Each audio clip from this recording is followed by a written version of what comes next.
Everything Sam में आपका बहुत बहुत स्वागत है दोस्तों। ये देखिए 68वीं बीपीएससी का जो एग्ज़ाम हुआ है पीटी का, ये हुआ है 12/2/2023 को हुआ है। इसमें जितने भी वन लाइनर क्वेश्चन पूछा है सभी का हम डिस्कशन करेंगे। और अभी तक बीपीएससी का जितना भी एग्ज़ाम हुआ है पहली बीपीएससी से लेकर और 68वीं बीपीएससी और 69वीं बीपीएससी तक सारा का हम वन लाइनर में वीडियो अपलोड कर दिए हैं। और वीडियो जो है 15 से 20 मिनट का होगा। आप सभी वीडियो को देखने का प्रयास कीजिएगा। और अभी तक चैनल को सब्सक्राइब नहीं किए हैं जल्दी से कर दीजिए, वीडियो को लाइक कीजिए, दोस्तों को भी शेयर भी कर दीजिए। तो चलिए हम शुरू करते हैं। इसमें पहला क्वेश्चन देखिए, भारतीय उपमहाद्वीप में लोहे का प्रयोग कब शुरू हुआ? तो ये हो जाएगा प्रायः 3000 वर्ष पूर्व हुआ। इसके बाद है प्राचीन काल में गंगा के दक्षिणी क्षेत्र को क्या कहा जाता था? ये हो जाएगा मगध कहा जाता था। और दूसरी शताब्दी के आसपास रचित संस्कृत के शिलालेख के अनुसार सुदर्शन झील एक कृत्रिम जलाशय की मरम्मत किसने की थी? तो ये हो जाएगा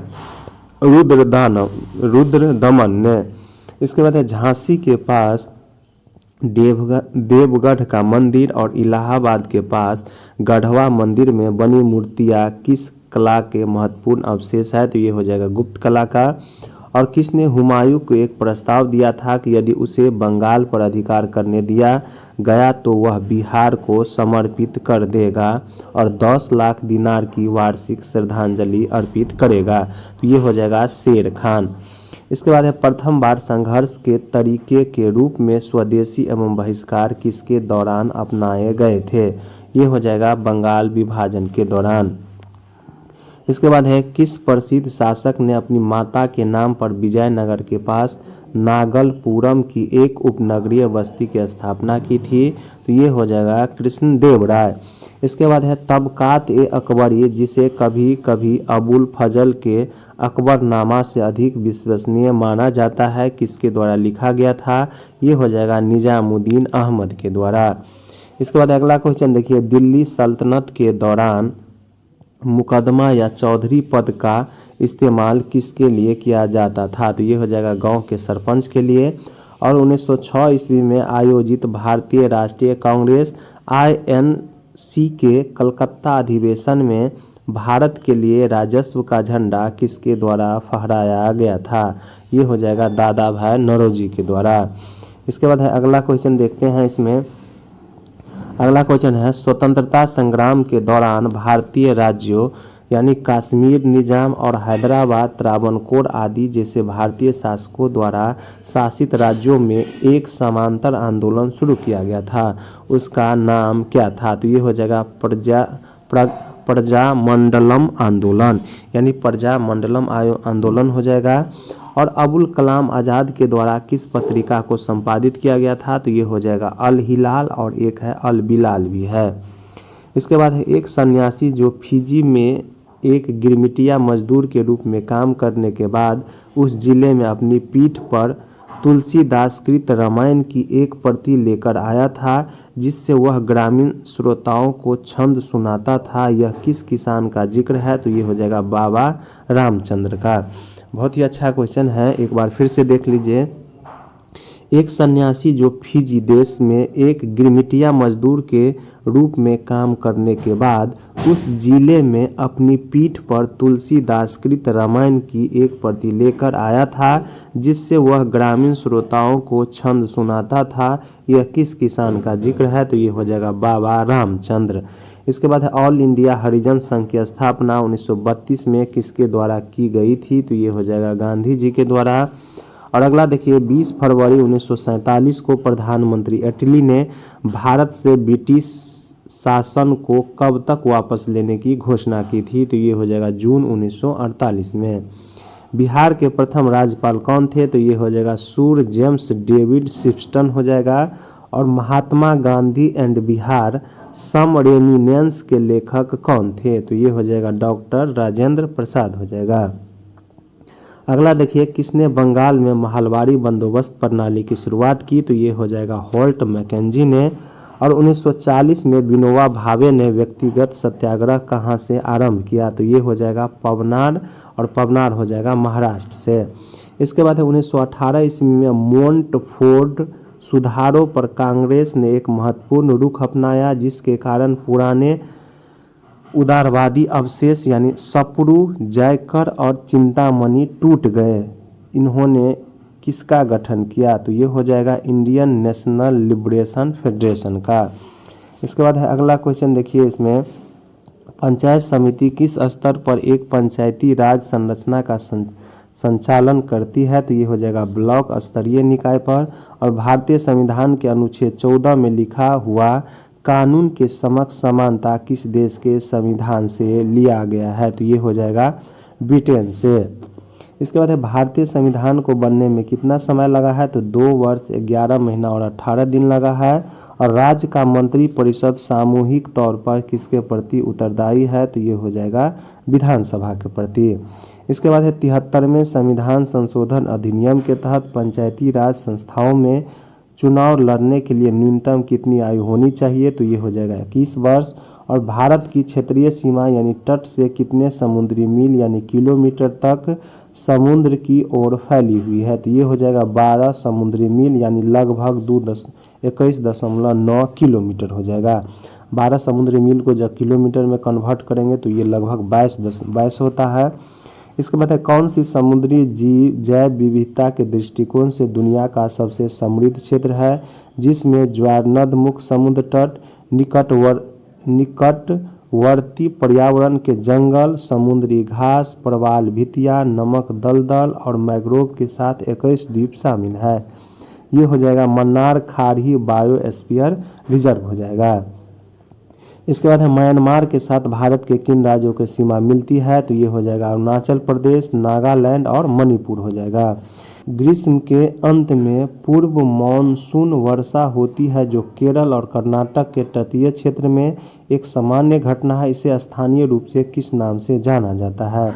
इसे हम मैंगो शावर्स के नाम से जानते हैं। और अटौक में अपनी पहाड़ी यात्रा के अंत में सिंधु नदी अफगानिस्तान की किस नदी से जुड़ती है? तो ये हो जाएगा काबुल नदी से। इसके बाद क्षोभ मंडल की औसत ऊंचाई कितनी है? तो ये हो जाएगा 13 किलोमीटर। और पैंजिया से टूटे हुए दक्षिणी महाद्वीप को क्या कहते हैं? तो इसे हम। इसके बाद है अगला क्वेश्चन, देखिए आर्कटिक क्षेत्र और अटलांटिक महाद्वीप किसके निकट स्थित है? तो ये हो जाएगा उत्तरी और दक्षिणी ध्रुव के निकट। और कोपेन की वर्गीकरण योजना के अनुसार उत्तर प्रदेश और बिहार किस प्रकार के जलवायु प्रदेश में आते हैं? तो ये हो जाएगा CWG के तहत। अगला देखिए वातावरण मुख्य रूप से किस विकिरण के द्वारा गर्म होता है? तो ये हो जाएगा दीर्घ तरंग स्थलीय विकिरण के द्वारा। इसके बाद है किसे समुदाय विकास के पहले कार्यक्रम के रूप में स्थापित किया गया था? तो ये हो जाएगा राष्ट्रीय विस्तार सेवा समिति ने प्रतिस्पर्धा अधिनियम 2002 को अधिनियमित करने का सुझाव दिया। तो ये हो जाएगा MVS राघवन समिति। इसके बाद है कौन सी पंचवर्षीय योजना मानव संसाधन विकास पर केंद्रित थी? तो ये हो जाएगा 8वीं पंचवर्षीय योजना, और ये जो 1991 से 97 तक चला था। इसके बाद है किस बजट में वित्त मंत्री ने उदारीकृत विनिमय दर प्रबंधन प्रणाली की घोषणा की? ये हो जाएगा यूनियन बजट 1992-93 में। इसके बाद है गरीबी रेखा को निर्धारित करने के लिए कौन सा संगठन सर्वेक्षण करता है? कार्यालय हो जाएगा NSSO यानी राष्ट्रीय प्रतिदर सर्वेक्षण कार्यालय।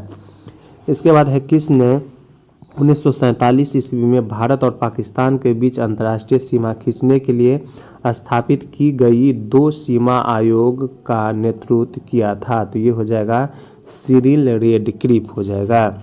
इसके बाद है अगला क्वेश्चन देखते हैं। अगला क्वेश्चन इसमें पूछा गया है ध्वनि की तीक्ष्णता किसके द्वारा निर्धारित की जाती है? तो ये हो जाएगा ध्वनि का तारत्व तरंग के कंपन की आवृत्ति पर निर्भर करती है। इसके बाद है फोटो इलेक्ट्रिक उपकरण डिजिटल अनुप्रयोग के लिए क्या उपयुक्त है? तो ये हो जाएगा फोटोवोल्टिक सेल। और बॉल बेयरिंग का उपयोग स्थैतिक घर्षण को किसमें परिवर्तित करने के लिए किया जाता है? तो ये हो जाएगा रोलिंग घर्षण के द्वारा। देखिए बॉल बेयरिंग का उपयोग स्थैतिक घर्षण को किसमें परिवर्तित करने के लिए किया जाता है? तो ये हो जाएगा रोलिंग घर्षण में। और कौन सा एक रेडियोधर्मी तत्व द्वारा उत्सर्जित धनात्मक रूप से आवेशित कण है, तो ये हो जाएगा अल्फा किरण। इसके बाद है केंद्राभिमुख बल किसके लिए जिम्मेदार है, तो वस्तु को वृत्ताकार पथ पर गतिमान रख शामिल होता है। यानी किस ऊर्जा परिवर्तन में घर्षण बल शामिल होता है, तो ये हो जाएगा गतिज ऊर्जा से ऊष्मा ऊर्जा परिवर्तन में। इसके बाद देखिए, एक संगीत कार्यक्रम में आर्केस्ट्रा बजाने से पहले एक सितार वादक तनाव को समायोजित करने की कोशिश करता है और स्ट्रिंग को उपयुक्त रूप से बांधता है। ऐसा करके वह क्या ठीक करने की कोशिश करता है, तो ये हो जाएगा अन्य वाद्य यंत्रों की आवृत्ति के साथ सितार स्ट्रिंग की आवृत्ति हो जाएगा। इसके बाद है कौन सी गैस अपने ग्रीन हाउस प्रभाव से ग्लोबल वार्मिंग में योगदान करती है, ये हो जाएगा carbon dioxide, methane, nitrous oxide और जलवाष्प हो जाएगा। अगला देखिए, अम्ल धातु कार्बोनेट से अभिक्रिया कर कौन सी गैस मुक्त करते हैं, तो ये हो जाएगा कार्बन डाइऑक्साइड। और देखिए HOOCH ये फार्मूला हो जाता है, कौन सा अम्ल कहा जाता है, तो इसे हम ऑक्जेलिक अम्ल कहेंगे।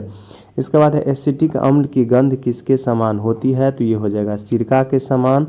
और अगला क्वेश्चन देखिए, शुष्क HCl गैस शुष्क लिटमस पत्र का रंग क्यों नहीं बदलती, तो ये हो जाएगा कोई H3O4 आयन मौजूद नहीं होंगे।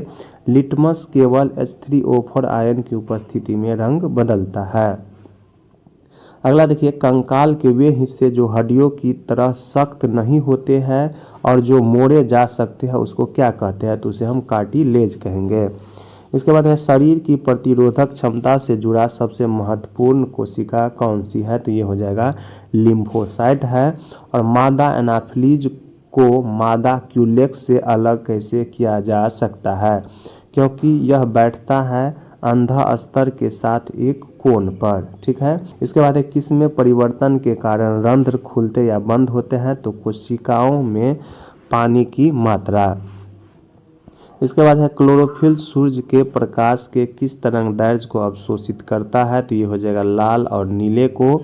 और सक्शन पुल के कारण पेड़ों में पानी बहुत ऊंचाई तक पहुंच जाता है, जिसका कारण क्या है, ये हो जाएगा वाष्पोत्सर्जन हो जाएगा।